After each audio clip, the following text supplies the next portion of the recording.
This method can help address key issues in the biomedical field, such as manipulating of microparticles and cells and sorting in a microfluidic channel for labs on a chip.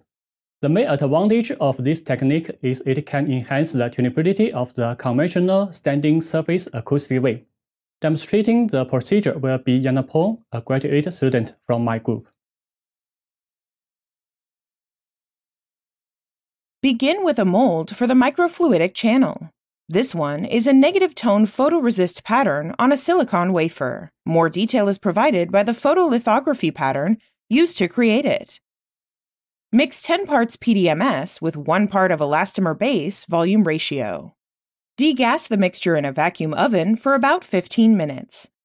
After degassing, take the mixture to the mold. There, pour it over the photoresist on the silicon wafer.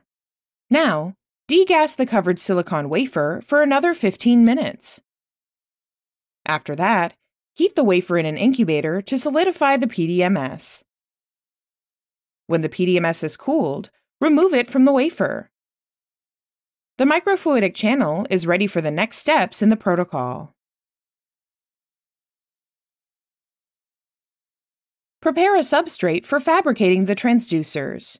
In this case, use a lithium niobate wafer 4 inches in diameter.